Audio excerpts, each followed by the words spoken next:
Hello, it's Greg Wells here. I'm on board Lady G and I'm going to give you a quick video on how to turn on and set up the electronics on Lady G. Firstly, you must turn on the 3 batteries. The black one goes to 1 and 2 and the red ones both to on. Secondly, you might want to come in closer, you need to turn on the breakers, GP plotter, wind instruments and DC outlets. And don't forget the VHF breaker as well. Now, the instruments should turn on the breakers. If they don't, you can turn them on with the on-off button by pressing and holding it. The chart plotter has not turned on, so to turn that on, you swipe the button at the bottom right a couple of times until you see the Raymarine signal. The Racemaster has to be turned on separately. It's not on the breakers because it's generated by solar panel. So you press and hold button 1 until you see MNet and then you wait. It takes a while for the plotter to boot up, but you can see now that the Racemaster has now booted up, and that is showing you the wind direction at the top and the wind speed at the bottom. That wind speed can be toggled between knots or both at scale. Most people will keep it in both at scale, and you just use buttons 3 and 4 to toggle between those.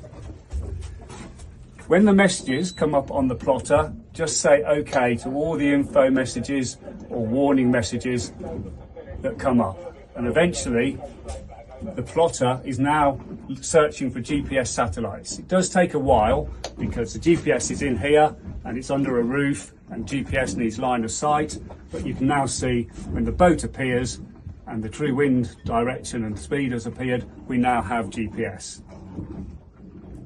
So on the plotter, this automatically loads up with cartography on the left and a race timer on the right. Race timer couldn't be easier to use.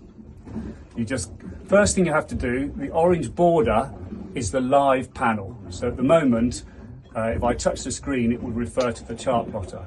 If I touch that, the orange goes on here. Now, if I touch the race timer, you get a menu. Pretty obvious. You can start, and then when you start, you can press it again, and you get another menu. Again, with pretty obvious instructions. Stop and reset, for example. And there you go. You saw with the first menu that you can change the time of duration. So you might want it to be 6 minutes or 10 minutes. And then you just press a click and it's done. Start. Once it's started, you've got the option to do stop and reset again. And also here you have GPS time. And I know these days it's good practice that we do all our start timing based on GPS time. On the chart, as I said, you have the boat position, and here she is on Lady G's mooring. These little green flashing things or red flashing symbols are other boats, AIS, so you can be aware of any other boats coming into your vicinity. So another useful option on the chart plotter is to measure a distance from the boat.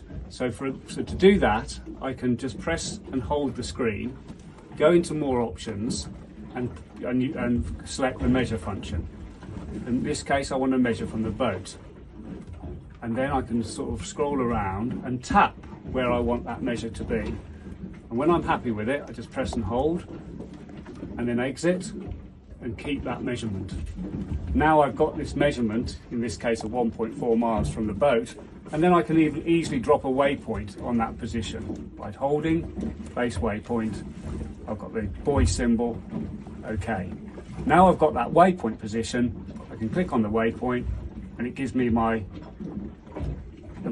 for extra detail, my long and latitude of that waypoint, which might be useful for sending a mark layer to lay the windward mark. To remove the rulers, you just click on the screen again, more options, measure, remove all rulers. So as I said, the chart plotter opens up with a chart plotter and timer. Some of you might want the timer as a bigger screen so the whole boat can see it, or you can see it from the back of the boat. To do that, you press the home key and you have the options of chart only, race timer only, or what we've just shown you, the chart and race timer. So if I just click on the race timer, it now gives you that as one big screen. Likewise, you could just have the chart plotter as one big screen. And as you can see, all the wind data is repeated here. Wind speed and wind direction. I think most of you will find that the chart race timer dual screen is probably the best. You have one here is the little 4-inch I-70, and as you can see, that is configured to give you the heading and speed of your boat, the actual speed as a number, and the depth. 3 useful things. I know some of us are very concerned about depth usually when going in and out the harbour, and you can just toggle down to get depth in big numbers. And the other thing you can do is get your lat and long position, which can be very useful if you have an emergency, for example. So that's just toggling up and down using the up and down arrows. So at the end of the day, when you've finished, remember just to turn everything off at the breakers. You do not need to turn them off at the screens. Except, of course, for the Race Master, because that, as I said before, it's solar panelled, and it is important to turn that off by pressing and holding the first button. Put the covers back on, and I hope you had a great day race offshooring with these wonderful instruments. Thank you.